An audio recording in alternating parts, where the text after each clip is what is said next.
Rut bung khat Moaba Elimelech le a inkuan a pemu vai homi ten vai a hom lai un hi chi a hong hi a vai gam a kial a kya hi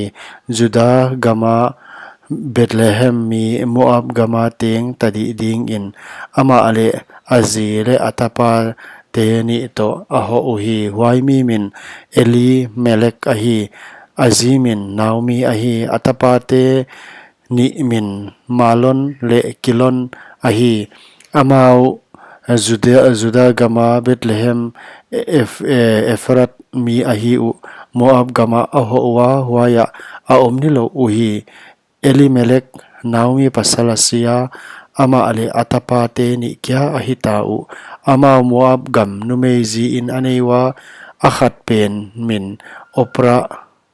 Orpa a hi akhat pen min Rut a hi huaya kumsom a omta uhi Malon le Kilon asituak tuakwa huchi in huai numei atapate ni le apasal in asi santa uhi Naomi le Rut Jerusalem kiknon na huchi in amo te to Moab gam a pai kiknon ding in akisa u topa nek ding pia a mi te ave dan Moab gam apan anazak ziak in huchi in a omna apan amo te ni to apotwa Juda gama kiknon ding in apaita uhi Naomi in amo ni te kyanga nanu te u in tua ka painon ta un misi tung le katunga siam tak a nahi bang un topa na tungwa hi hen topa nani un na pasalte u ina kholna namu theina ding un hon he pi hen achi hi huchi in atop a o so hialin akapta uhi amao akianga paike ni ung nachi te kyang a napaina a katel sam dingu achi uhi Naomi in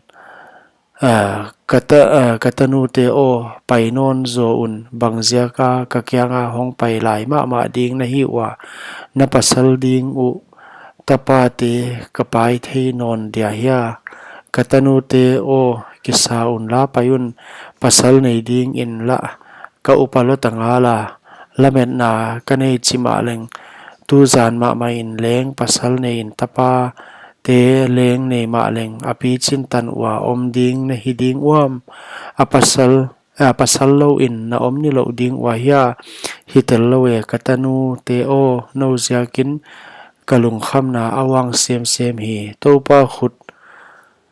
katung a tu a hitave achi hi a o swa in akap non leu hi huchi in Orpa in api atopa rutin bel alen tin ten hi aman ngain namo pi nu achi te kyang le apathian kyanga apai ki non ta nang leng namo pi nu tel in la painon ta in achi hi rutin nang khen ding le nang zui lo kiknon ding in hon kun ken napai na peu a kapai dia nagya na peu a kagyak dia nachite kachite a hiding wa napathian kapathian a hiding nasi na peu a kasidia wai a na hon voi sam ding a hi nang le ke si na lo ngal thil dang in a hon khen le topan a hi in hon hi hen la hei sang a thupi zo in leng achi hi huchi in akyanga pai atum tin ten chi athei in adai santa hi huchi in Bethlehem tan apai khom ta u huan hi chi ahong hi a Bethlehem atun un a khozangun alingwa numeiten hiai Naomi a hi mo achi uhi aman akyangwa Naomi hon chi ke un mara hon chi zo un bangkim hi thei pan la khatakin hon hi tangala achi hi bang puching takin kapota topan avuakin hon pi non hi topan katunga alung kimlo na a hi langa bangkim hi thei pan a hon hi gen thei dan theigi ge na pia bangzia ka naomi hon chilai lai na hi wa achi hi huchi in naomi ahong ki ka amonu moab mi root to moab gam a pan ahong ki ku hi barley bulak patung lai in Bethlehem atung uhi